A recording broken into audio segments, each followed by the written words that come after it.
नमस्कार मित्रांनो, स्वागत आहे DMR नर्सिंग या यूट्यूब चॅनलवर. तर CHUची काल एक्झाम झाली. त्यामध्ये फर्स्ट शिफ्टचा जो पेपर आहे त्यावर मी जेवढे आपल्याला क्वेश्चन भेटले त्यावर व्हिडिओ बनवला होता. तो व्हिडिओ यूट्यूबला टाकलेला आहे, तो तुम्ही पाहू शकता. ठीक आहे.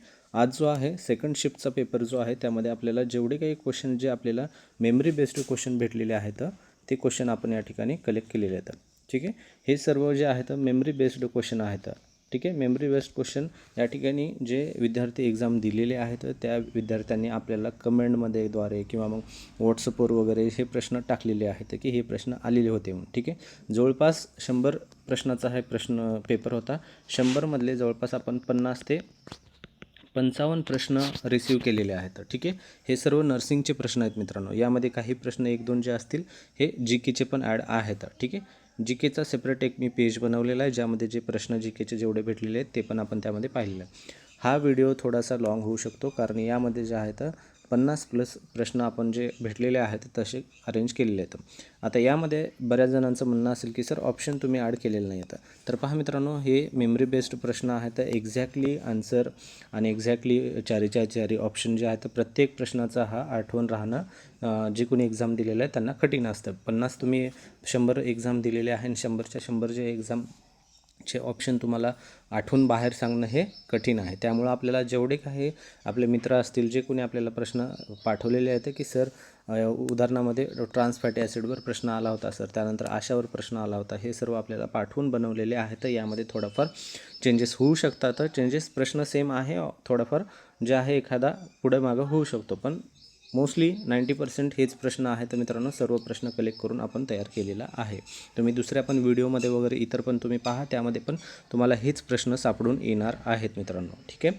तर शॉर्टमध्ये सांगण्याचा प्रयत्न करतो. तुम्हाला जर यामध्ये तुम्ही पेपर दिलेला आहे तर तुम्ही हा व्हिडिओ पूर्ण पहा. यामध्ये तुम्हाला जे आहेत तुमचे जे तुम्ही क्वेश्चन सोडवलेले आहेत त्या क्वेश्चनमध्ये तुम्हाला किती प्रश्न जे आहेत तुमचे राईट येतात हे तुम्ही या ठिकाणी तपासून पहा. ठीक आहे. या व्हिडिओमध्ये तुम्हाला त्यामध्ये एक तुम्हाला गेस येऊन जाईल की तुमचे जे आहेत पेपर सोडवल्यानंतर तुम्हाला किती मार्क पडू शकतात.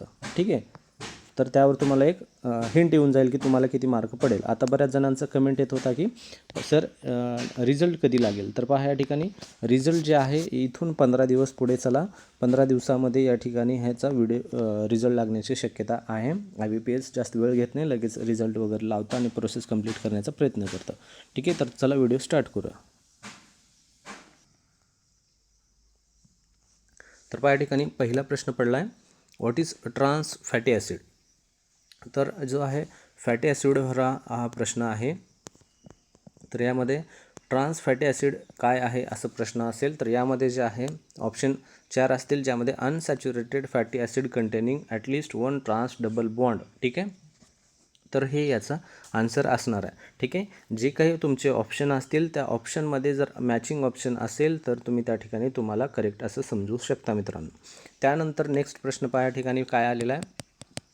दुसरा प्रश्न आहे या ठिकाणी पहा, what is full form of ASHA. खूप चांगला प्रश्न पडलेला आहे, सोपा प्रश्न आहे, सर्वांना याचं करेक्ट आन्सर आला असेल. फुल फॉर्म ऑफ आशा जे आहे, आशा हे जे आहे एका सबसेंटरवर जे आहे ही वर्क करते. ठीक आहे. सबसेंटरवर ह्या आशाचं जे गावं असतात त्या गावामध्ये ह्या आशाचं नेमणूक असतं. प्रत्येकी या ठिकाणी जे आहे गावामध्ये ही एक आशा असते. ठीक आहे. याचं पॉप्युलेशन पण असतं, त्या पॉप्युलेशन अंतर्गत ह्या आशा कव्हर केले जातात. जवळपास 5000 आय थिंक जे आहे याची पॉप्युलेशन आहे. 5000+ जे गाव असेल तिथपास तरी एक आशा कंडक्ट करते असते.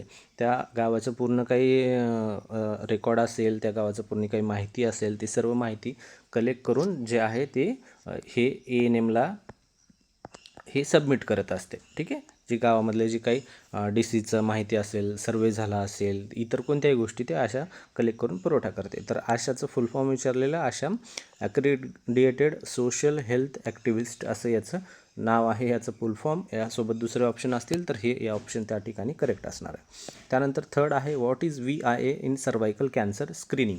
सर्वायकल कॅन्सर स्क्रीनिंग या ठिकाणी पहा, IBPSनं खूप छान प्रकारे हे जे क्वेश्चन पेपर तयार केलेलं आहे. पहा, या ठिकाणी तो पूर्ण क्वेश्चन पेपर जे आहे तुमच्या सबसेंटर लेवलचाच आहे. तुम्हाला जे कामं करायचे त्यावरच त्यांनी क्वेश्चन पेपर अरेंज करण्याचा प्रयत्न केलेला आहे. पहा, तुम्हाला जे आहे उपकेंद्रावर VIA जे आहे स्क्रीनिंग वगैरे जे आहे तुम्हाला कॅन्सरची स्क्रीनिंगच्या संदर्भामध्ये वगैरे कॅम्प घ्यायला लावतात. ठीक आहे, कॅम्पमध्ये तुम्हाला जे आहे तर दुसरीकडले मेडिकल ऑफिसर असतील किंवा मग दुसरीकडले गायनेकॉलॉजिस्ट असतील, तर हे जे आहे तर तुम्हाला त्या ठिकाणी विजिटसाठी येतात आणि त्या कॅम्पमध्ये हे तपासण्या वगैरे करण्यासाठी त्या ठिकाणी हे सर्व गोष्टी अरेंज केल्या जातात. तर या ठिकाणी VIA जे स्क्रीनिंगसाठी जे आहे visual inspection with acetic acid याचं करेक्ट आन्सर असणार आहे. त्यानंतर नेक्स्ट आहे चौथा प्रश्न, when is the first dose of pentavalent vaccine is given.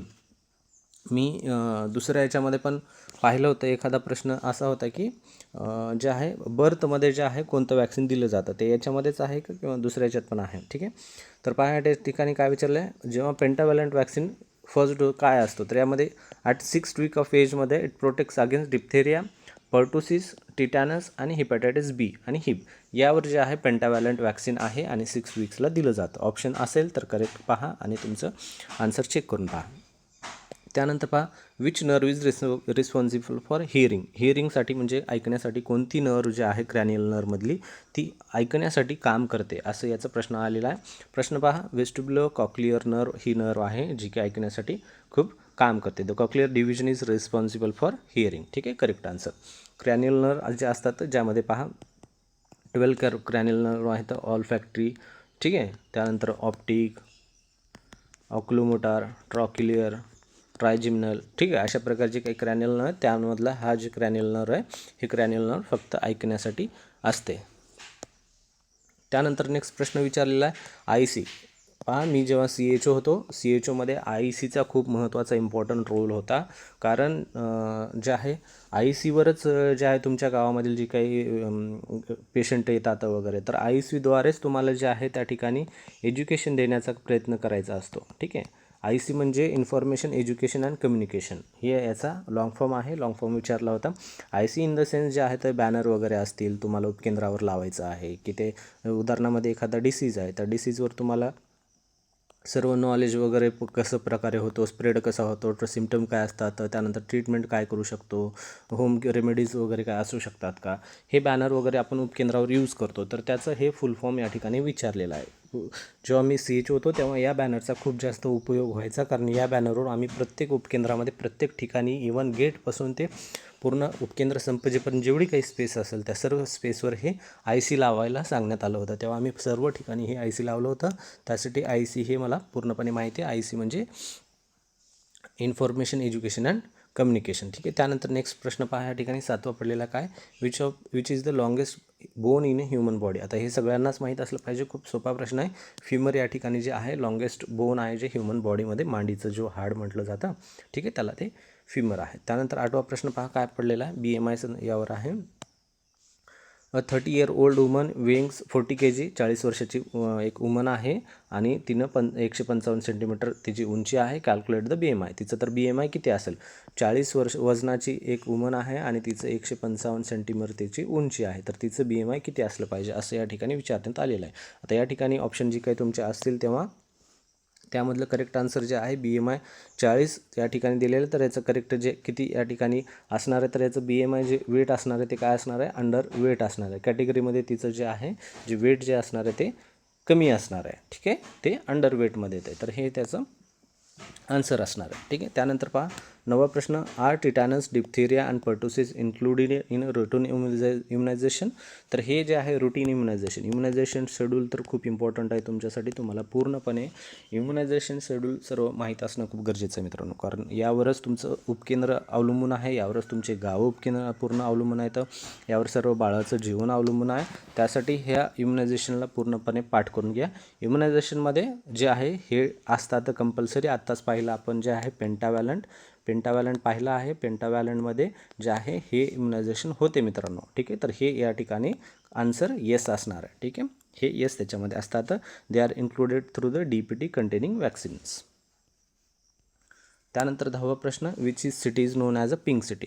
खूप कॉमन क्वेश्चन, हा क्वेश्चन मी खूप ठिकाणी पाहिलेला आहे. जयपूर, राजस्थान, पिंक सिटी प्रत्येक एक्झाममध्ये विचारला जो तो प्रत्येक या ठिकाणी ती इवन आपली सरळ सेवा जी दुसरी पण असेल कोणती, ठीक आहे, ज्यामध्ये पोलीस भरती होत असेल किंवा मग तलाठी भरती होत असेल. ठीक आहे, ह्या बऱ्याच एक्झाममध्ये हे जे क्वेश्चन आहे हा विचारला जातो. खूप कॉमन क्वेश्चन आहे. पिंक सिटी कोणती आहे, तर जयपूर राजस्थान. हा चुकलाच नाही पाहिजे कोणाचाच मित्रांनो. त्यानंतर पहा या ठिकाणी स्पून शेप्ड नेल्स कॉल्ड, जे नखं आहे तर ते स्पून शेप्ड होतात, तर त्याला काय म्हटलं जातं, तर त्याच्यामध्ये एक करेक्ट आन्सर असं होता कोलिओनायशिया. याचं हे त्याचं करेक्ट नाव आहे. Commonly associated with the iron deficiency anaemia.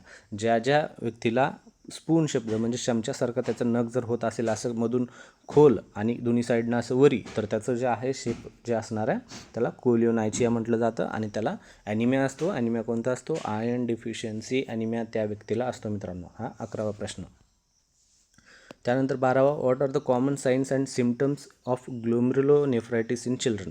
ठीक आहे, ग्लोमेरुलोनेफ्रायटिस जे आहे या ठिकाणी किडनी संदर्भामध्ये हा डिसीज आहे, तर यामध्ये आहे सिम्टम जे आहेत या ठिकाणी कोणते असतात असं विचारलेलं. आता हे जे आहेत आपण जे मेन सिम्टम आहेत हे घेतलेलं आहे, तर यामध्ये जे आहे हे सिम्टम तुमचे इन्क्लुडेड असेल तर त्याला तुम्ही टिक केला असेल तर ते तुमचं करेक्ट आन्सर असणार आहे.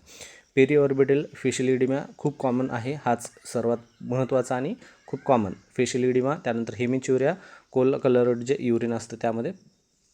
त्यानंतर हायपरटेन्शन असेल, ऑलिग्युरिया असेल आणि प्रोटीन्युरिया. ठीक आहे, ऑलिग्युरिया म्हणजे युरिन कमी होतं, प्रोटीन्युरिया म्हणजे युरिनमध्ये प्रोटीनचं प्रमाण वाढतं. ठीक आहे मित्रांनो. त्यानंतर जे आहे हायपरटेन्शन पण त्या व्यक्तीला त्या ठिकाणी दिसून येतं. नेक्स्ट या ठिकाणी पुढचा प्रश्न पहा.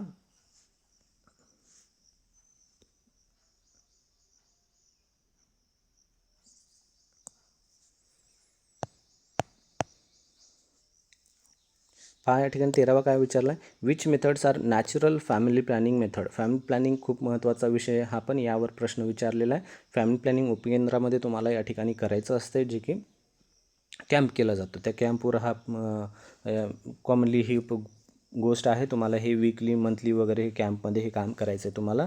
तर आन्सर आहे पहा या ठिकाणी फॅमिली प्लॅनिंगमध्ये नॅचरल कोणती आहे हे विचारलेलं. नॅचरलमध्ये रिदम कॅलेंडर आहे, म्हणजे तुम्ही त्या तारखेला जे ओव्ह्युलेशन डे आहे, ठीक आहे, ओव्ह्युलेशन डे तुम्ही टाळला म्हणजे ते नॅचरलमध्ये तुम्ही गेलं. ठीक आहे, ते झालं कॅलेंडर मेथडमध्ये. विड्रॉल म्हणजे तेव्हा जेव्हा तुम्ही ते इजॅक्युलेशन होतं तेव्हा तुम्ही जेव्हा बाहेर काढून घेता ते पण हे नॅचरलमध्ये येतं. त्यानंतर सर्वायकल म्युकोसल किंवा Billings, basal body temperature, lactational amenorrhoea method, LAM method म्हटलं जातं. त्यानंतर कंडोम, कॉपर टी किंवा ओरल पिल्स आणि injectables are not natural methods. ठीक आहे, समजलं. एवढं जे आहे तुम्हाला या ठिकाणी लक्षात ठेवायचं आहे. यामध्ये जे काही तुमचं बरोबर आहे ते तुम्ही जर टिक केलं असेल तर ते तुम्हाला राईट आन्सर भेटणार आहे.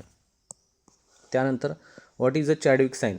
लक्षात असू द्या, यामध्ये एक हे जे ऑप्शन आहे तर नॉट नॅचरलमधून दिलेलं आहे आणि नॅचरल या ठिकाणी विचारलेलं आहे. ठीक आहे, कन्फ्युजन करून घेऊ नका. त्यानंतर चॅडविक साईन काय आहे म्हणून विचारलेलं. ब्लूइश पर्पल डिस्कलरेशनमध्ये सर्विक्स असेल तर त्याला चॅडविक साईन असं म्हटलं जातं. Vagina vulva are early sign of pregnancy. ठीक आहे, what is the objective of road health chart. Road health चार्टचं ऑब्जेक्टिव्ह काय असणार आहे, to monitor child growth, promote child health, health early detection and growth filtering and malnutrition. हे mostly जे आहे स्कूलमध्ये वगैरे यूज केलं जातं. का, कारण तुमच्या बाळाचे जे आहे ग्रोथ वगैरे कशी होत चालू आहे त्यासाठी हे यूज केलं जातं मित्रांनो. त्यानंतर what is a Bhor committee. आता भोर कमिटीवर मला एका ठिकाणी दुसरा प्रश्न दिसला. आता यावर अशा प्रकारे आलेला आहे. भोर कमिटी जे आहे पहा, mostly the health survey and development committee 1943 या ठिकाणी लॉन्च झालेली आहे, chaired by the sir Joseph Bhore. त्यावरच यांचं नाव आहे. 1946 ती सबमिट झालेली आहे. 43 ही डेव्हलप झालेली आहे, पण सबमिट ही जी आहे 46 झाली. 1946 आणि 1943 ही डेव्हलप झालेली आहे. ठीक आहे, आणि 46 ही सबमिट झाली. तर लक्षात असतं भोर कमिटी जे आहे health survey and development committee असं हे यावर असणार आहे आन्सर. तर भोर कमिटीमध्ये एका ठिकाणी मी एका विद्यार्थ्याचं ऐकलं की जे आहे MPWच्या संदर्भामध्ये पडला होता. तर पहा प्रश्न एक्झॅक्टली तुम्ही पाहून घ्या, यामध्ये चेंजेस असू शकतात मित्रांनो. हे फक्त आपल्याला जे मिळालेले प्रश्न आहेत. ठीक आहे, एक्झॅक्टली क्वेश्चन पेपर आपण जशाला तसा हा नाही घेतलेला आहे. यामध्ये जे विद्यार्थ्यांनी जसं सांगितलेलं आहे तसा हा प्रश्न पेपर आहे मित्रांनो. त्यानंतर what is Koplik spot. Koplik spot काय येऊन यावर प्रश्न विचारलेला आहे. तर answer small bluish white spot with a red halo buccal mucosa characteristic of measles. ठीक आहे, ऑप्शन असेल तर तुम्ही हे करेक्ट केला असेल तर बरोबर आहे. व्हॉट इज द महिला आरोग्य समिती. महिला आरोग्य समितीवर प्रश्न पडलेला आहे. Community based on women's group under the NHM मध्ये चालतो, स्पेशली इन अर्बन एरियाज, म्हणजे मोठ्या मोठ्या सिटीमध्ये, promoting health awareness and participation excess of health services. ठीक आहे, त्यानंतर महारेरा, ठीक आहे, तुम्ही प्रश्न पाहिले असतील इतर ठिकाणी पण. MahaRERA is related to what? MahaRERA is related to real estate regulation. Maharashtra real estate regulatory ऑथॉरिटीला महारेरा म्हटलं जातं, ठीक आहे, GK संदर्भामध्ये. वेर is a dal lake located? दाल लेक कुठं आहे? तर श्रीनगर, जम्मू काश्मीर या ठिकाणी ही दाल लेक आहे मित्रांनो, ठीक आहे. त्यानंतर उटी फेमस फॉर, सर्वांना माहीत असलं पाहिजे उटी कशासाठी फेमस आहे. उटी ही hill station, tea plantation and pleasant क्लायमेटसाठी ही फेमस आहे. त्या ठिकाणचं वातावरण वगैरे सुंदर, प्रशस्त, फुल ऑफ O2 ऑक्सिजन असतं. त्या ठिकाणला उटी फेमस आहे हिल स्टेशनसाठी, टी प्लांटेशनसाठी आणि प्लीझंट क्लायमेटसाठी. Sahyadri is another net for, त्याला काय म्हटलं तर वेस्टर्न घाट असं म्हटलं जातं. सह्याद्रीचं दुसरं नाव काय आहे तर वेस्टर्न घाट हे सह्याद्रीचं दुसरं नाव आहे, ठीक आहे. Doctor L Subramaniam is famous for, तर कशासाठी येतं? व्हायोलिनसाठी. व्हायोलिनसाठी एल सुब्रमण्यम हे जे आहेत हे फेमस आहेत. ऑप्शन असेल आणि तुम्ही टिक केला असेल तर तुम्ही करेक्ट असताल, ठीक आहे. तर मित्रांनो पहा या ठिकाणी नेक्स्ट आहे, विच ऑफ द फॉलोइंग सर्व as a prime minister of India? Jawaharlal Nehru, Lal Bahadur Shastri, Atal Bihari Vajpayee. तिघांमधला कोणता व्यक्ती आहे जो प्राईम मिनिस्टर म्हणून भारतासाठी काम केलेला आहे? तर यामध्ये अटल बिहारी वाजपेयी आहेत, सर्वांनाच माहीत आहे. लाल बहादूर शास्त्रीने पण केले आणि जवाहरलाल नेहरू पण केलेला आहे. तर या ठिकाणी हे तिन्ही पण करेक्ट आहेत. आता यामध्ये प्रश्न हा पूर्ण नाही आहे मित्रांनो, प्रश्न पूर्ण नाही आहे. तर या ठिकाणी एक तर या ठिकाणी नन ऑफ द अबो असेल किंवा मग ऑल ऑफ द असेल. या ठिकाणी जे ऑप्शन आहे चौथा ऑप्शन, तर त्या ठिकाणी हे टिक करून तुम्हाला करेक्ट आन्सर द्यायचं होतं मित्रांनो. त्यानंतर 25वा प्रश्न काय विचारला पहा, in which year was a Kargil was war fought? म्हणजे कारगिल युद्ध जे आहे कधी झालं होतं असं प्रश्न विचारले आहे. तर 1999मध्ये कारगिल युद्ध जे आहे या ठिकाणी झालेलं होतं, त्यावर हा प्रश्न विचारलेला आहे.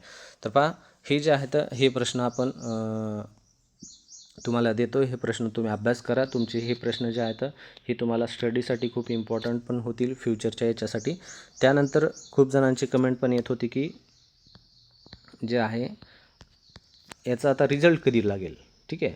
तर पहा रिझल्ट जो आहे या ज्या CHOच्या एक्झामचा आहे मोस्टली पुढील जे आहे 15 दिवसामध्ये जे आहे तर लागण्याचा चान्सेस आहेत मित्रांनो. अपकमिंग जे आहेत अपकमिंग मोस्टली 15 डेजमध्ये लागू शकतो. तोपर्यंत तुम्हाला काय करायचं आहे, आपलं जे काही दुसरे पेपर आहेत तर त्याची तयारी करायची आहे. DHSची येण्याची शक्यता खूप जास्त आहे. DHSचे पण तुमचा अभ्यास चालू ठेवा, ज्यामध्ये 15 दिवसामध्ये याचं जी काय अपडेट येईल तो अपडेट मी लगेच तुम्हाला जे आहे टाकण्याचा प्रयत्न करतो. आता 2 शिफ्टमध्ये 3 शिफ्टमध्ये जर असं पेपर झाला तर मित्रांनो या ठिकाणी नॉर्मलायझेशन ही प्रोसेस होती. तर हे नॉर्मलायझेशन प्रोसेस होऊनच हे तुम्हाला सर्व माहिती येणार आहे पुढची, ठीक आहे. निकालमध्ये जी काही आहे सुरुवातीला नॉर्मलायझेशन होईल, त्यानंतर मग तुमचं जी काही मेरिट आहे त्या मेरिटनुसार तुम्हाला या ठिकाणी यादी लागण्याची शक्यता आहे. पुढील 1 महिना सर्व गोष्टीमध्ये होणार आहे. आता यामध्ये तुम्हाला काय करायचं, सर्व तुमचे डॉक्युमेंट जे आहे तर डॉक्युमेंट रेडी ठेवायचं आहे. डॉक्युमेंटमध्ये काही तुमची कमतरता येऊ देऊ नका, जेणेकरून तुम्हाला ऐन टायमाला तुम्ही निवड झाली आणि डॉक्युमेंटमुळे अभावी तुम्ही त्या ठिकाणी नाही लागले तर ही तुमच्यासाठी चांगली गोष्ट नाही. त्यासाठी डॉक्युमेंट सर्व व्यवस्थित ठेवा. यावर पण एक व्हिडिओ मी टाकून देतो, व्हिडिओ पाहून घ्या, तेव्हा तुम्हाला ते सर्व माहिती समजून जाईल. तर चला नेक्स्ट व्हिडिओ या ठिकाणी प्रश्न पाहू. 26वा प्रश्न पहा, ड्यूस हे जे खेळ आहे कशासोबत निगडीत आहे असं प्रश्न विचारलेला आहे. तर ड्यूस हे जे आहे टेनिससोबत निगडीत आहे, सर्वांनाच माहिती आहे. त्यानंतर टोटल दोहा डॅम कुठं आहे किंवा बिल्ड ऑन विच रिवर, कोणत्या नदीवर जे आहे टोटल दोहा डॅम जे आहे हे तयार केलेलं आहे किंवा आहे असं प्रश्न विचारलेलं आहे. तर हे जे आहे पेंच नदी ही जी आहे त्यावर हे तयार आहे. त्यानंतर Dhokeshwar caves are located in which district of Maharashtra, तर धोकेश्वर केव्ज जे आहेत हे पुण्यामध्ये या ठिकाणी हे आहेत मित्रांनो. पुण्याचा जे जिल्हा आहे पुणे जिल्हा, त्या ठिकाणी धोकेश्वर केव्ज हे लोकेटेड आहेत मित्रांनो. त्यानंतर पहा schizophrenia is a what type of disorder. आता या ठिकाणी दुसरे पण 1-2 ऑप्शन आले होते मला या ठिकाणी, जे आहेत सायकोटिक असतील, न्यूरोटिक असेल असं. तर या ठिकाणी आपल्याला जास्त हाफ एक ऑप्शन 2 ऑप्शन घेऊन त्यामध्ये करण्यात काही अर्थ नव्हता. त्यामुळं क्वेश्चन आणि आन्सर त्यासाठीच आपण एवढंच केलेलं आहे मित्रांनो. स्किझोफ्रेनिया हा जो आहे सायकोटिक डिसऑर्डर आहे. यामध्ये पेशंट जो आहे खूप रागीट होतो, खूप ॲक्टिव्हिटी करतो, ओव्हर ॲक्टिव्हिटी करतो, त्रास देतो दुसऱ्यांना वगैरे. तर हा सायकोटिक डिसऑर्डर आहे. त्यानंतर we structure of balance pressure between middle ear, मध्यमकार आणि एक्सटर्नल एन्व्हायरमेंट. तर हे जे आहे बाहेरचं वातावरण आणि जे मधील कार आहे तर त्या दोघांचं बॅलन्स मेंटेन कोण करतं, तर त्याचं काम काय आहे एस्टॅचन ट्यूबचं ते काम करण्याचं आहे. ते बॅलन्स मेंटेन करण्याचा प्रयत्न करतं. त्यानंतर पहा in tetralogy of Fallot which type of shunt is present. तर या ठिकाणी राईट टू लेफ्ट शंट हे जे आहे टेट्रालॉजी ऑफ फॉलेटमध्ये प्रेझेंट असतं मित्रांनो. त्यानंतर next, which neuro transmitter is commonly associated with the depression. डिप्रेशनमध्ये जे आहे न्यूरो ट्रान्समीटर कोणतं कॉमनली यूज असतं किंवा होतं. तर पहा या ठिकाणी सिरोटॉनिन जे आहे डिप्रेशनमध्ये कॉमन आहे, ज्यामध्ये नॉरएपिनेफ्रिन इज ऑल्सो इन्वॉल्ड, पण याचं करेक्ट आन्सर जे असणार आहे सिरोटोनिन हे जे आहे यामध्ये असणार आहे मित्रांनो. ठीक आहे. त्यानंतर पहा immunisation belongs to which level of prevention. Immunisation जे आहे कोणत्या लेवलमध्ये इम्युनायझेशन देतो आहे, तर आता हे कोणत्या प्रायमरी आहे का सेकंडरी आहे का टर्शियरी आहे, या कोणत्या लेवलमध्ये इम्युनायझेशन येतं. तर हे जे येतं प्रायमरी लेवल ऑफ प्रिव्हेन्शनमध्ये इम्युनायझेशन येतं. पहा काही प्रश्न सायकोटिकवर पडलेले आहेत, सायकेट्रिकवर 2-3 पडलेले आहेत आणि मोस्ट ऑफ द प्रश्न बेसिक त्यांचं जे आहे ग्रामीण भागाचे जे काही डिसीज आहेत तर त्यावरच त्यांचा फोकस होता. प्रश्न पेपर खूप हार्ड नव्हता मित्रांनो. खूप जणांचं म्हणणं होतं की जे आहे सेकंड शिफ्ट जे आहे हार्ड आहे. आता हा सेकंड शिफ्ट तुम्हाला हार्ड वाटत आहे. आता पहा या ठिकाणी खूप कॉमन प्रश्न आहेत. जर सर्वांचा अभ्यास चांगला केला असेल, जे काही NHM संदर्भामध्ये असेल किंवा इतर काही असतील त्यावर जर चांगला अभ्यास केला असेल तर त्यांना काही अडचण जाणार नाही मित्रांनो. त्यानंतर ergometrine is contraindicated in which condition. तर इर्गोमेट्रिन जे आहे प्री इक्लाम्शियामध्ये या ठिकाणी दिलं जात नाही. कॉन्ट्राइंडिकेटेड म्हणजे न देणे, इंडिकेशन म्हणजे देणे. Which vaccine is used for prevention of rabies. रॅबीजसाठी कोणती वॅक्सिन यूज केली जाते, जी की कुत्रा चावलं किंवा बॅट चावलं त्यामुळे जे रॅबीज होतं. ठीक आहे, त्यामुळे जे आहे कोणती वॅक्सिन दिली जाते, anti rabies vaccine. Rabies pure पण त्याला म्हटलं जातं. मॉडर्न सेल कल्चर रॅबीज असते वॅक्सिन्स आर यूज्ड यामध्ये. ठीक आहे, लक्षात आहे. खूप कॉमन आहे. गावामध्ये तुम्हाला जॉब करायचं, हे वॅक्सिन तुम्हाला माहीतच असलं पाहिजे, कारण यावर हे तुम्हाला घडणार आहे सिच्युएशन तुमच्या उपकेंद्रावर. ठीक आहे. BCG vaccine is used for prevention of what. आता BCG तर सगळ्यांनाच माहिती आहे, बॅसिलाई कॅल्मेटिक युरेन, ज्यामुळे TBसाठी हे दिलं जातं. ठीक आहे.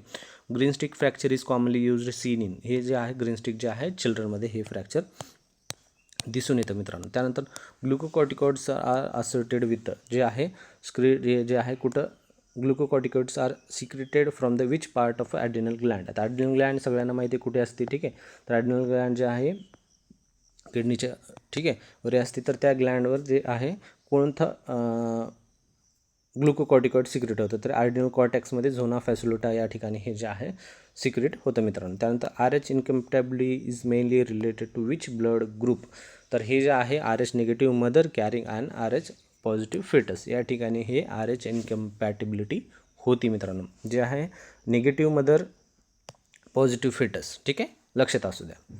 त्यानंतर 40वा प्रश्न, which vaccines are given at birth under the routine immunisation. ठीक आहे, रिपीट प्रश्न झालेला आहे मित्रांनो, सेम आहे, रिपीट नाही झालेला मित्रांनो. त्या ठिकाणी जे होता तो पेंटावॅलंटवर विचारला होता, हा बर्थवर विचारलेला, लक्षात असू द्या. तर या ठिकाणी BCG OPV हिपॅटायटिस हे जे आहे तर रुटीन इम्युनायझेशन जे आहे बर्थला जन्मल्या बाळाला दिलं जातं. BCG आहे या ठिकाणी oral polio vaccine hepatitis BCG bacilli Calmette Guerin जे एकदाच दिलं जातं. ठीक आहे, डाव्या हातावर.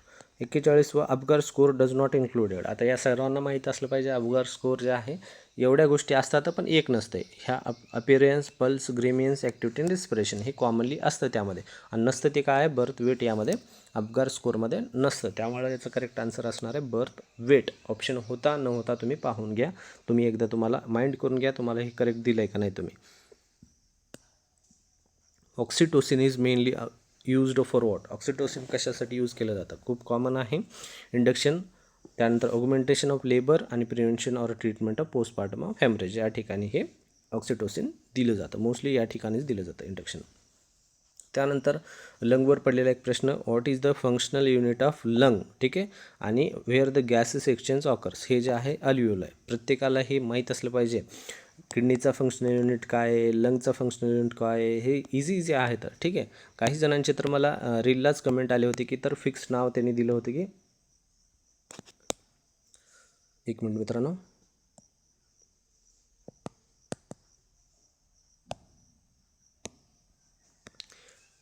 ठीक आहे. तर काही जणांचं जे आहे मी काय म्हणत होतो, काही जणांचं जे आहे तर जी मी रील सोडली होती त्या रीलमध्येच त्यांची कमेंट आली होती की फिक्स CHO म्हणून. काय आले होते, फिक्स CHO, कारण त्यांना त्यांच्यावर कॉन्फिडंट होता की त्यांचा पेपर चांगला गेलेला आहे म्हणून या पेपरवर. ठीक आहे, तर पहा त्यांच्यासाठी खूप खूप कॉंग्रॅच्युलेशन. नक्कीच तुम्ही CHO म्हणून तुम्ही व्हा आणि तुम्हाला अभिनंदन परत एकदा. नेक्स्ट त्यानंतर पहा what is the functional unit of lung where gas exchange occurs. तर हे जे आहे अल्व्हिओलाई त्याचं करेक्ट आन्सर आहे मित्रांनो. त्यानंतर पहा, आता हे जे आहेत आपल्याला हे जे 43 प्रश्न भेटले, यावर 1-2 प्रश्न पण भेटले होते. हे जे प्रश्न आहेत पहा या ठिकाणी, हे जे आहेत प्रश्न जे आहेत आपल्याला फक्त एवढ्या शब्दामध्येच भेटले आहेत, त्यामुळे याचं करेक्ट आपल्याला काही माहिती भेटलेली नाही आहे. फक्त तुम्हाला सांगतो की यावर हे प्रश्न पडले आहेत. मनप्रीत कौरवर एक प्रश्न होता. त्यानंतर न्यू विजन प्रोग्राम नीत जे आहे नेत्रज्योती यावर एक प्रश्न होता. त्यानंतर PMMY जे इन्स्टॉलमेंट आहे त्याच्यावर पण एक प्रश्न होता. आणि ब्रिक्स समिट जे आहे यावर एक प्रश्न पडला होता. आणि त्यानंतर जे पहिल्या शिफ्टमध्ये जो प्रश्न होता तो नाटोवर होता. ठीक आहे, यावर जे आहे ब्रिक्सवर आहे. आणि दुसरा आहे या ठिकाणी आमस्तादवर हा एक प्रश्न पडलेला आहे. आता यामध्ये जे पहा, हे जे आहे ते प्रश्न पडलेले आहेत, पण यावर संपूर्ण माहिती नाही भेटली, त्यामुळे आपण फक्त यावर प्रश्न होते म्हणून असं या ठिकाणी सांगत आहे. आता थोडेफार 1-2 जनरल नॉलेजचे पण काही आपल्याला भेटले होते, त्यावर पण थोडीशी माहिती आपण पाहू. ठीक आहे मित्रांनो, तर अशा प्रकारे हे संपूर्ण माहिती आहे. PDF आहे. जर PDF पाहिजे असेल तर आपल्या टेलिग्राम चॅनलवर ही PDF मी टाकेल, त्या ठिकाणी जाऊन तुम्ही घेऊ शकता. काही जनरल नॉलेजचे पण प्रश्न आहेत, ते मी तयार केलेले नाही आहेत, ते PDF मध्ये टाकून देतो, तुम्ही त्या ठिकाणचे जाऊन पाहू शकता. जवळपास 50-55 हे प्रश्न या ठिकाणी आपल्याला भेटले आहेत. ठीक आहे मित्रांनो, व्हिडिओ आवडला असेल तर नक्की व्हिडिओला लाईक करायला पण विसरू नका. आणि याच्या व्यतिरिक्त जर काही अडचण असेल वगैरे ते पण कमेंटमध्ये तुम्ही नक्की शेअर करा. आणि मित्रांनो, महत्त्वाचं म्हणजे जे आहे, ही व्हिडिओ सर्वांना शेअर करा, जेणेकरून सर्वांना याची माहिती भेटेल. मित्रांनो, धन्यवाद.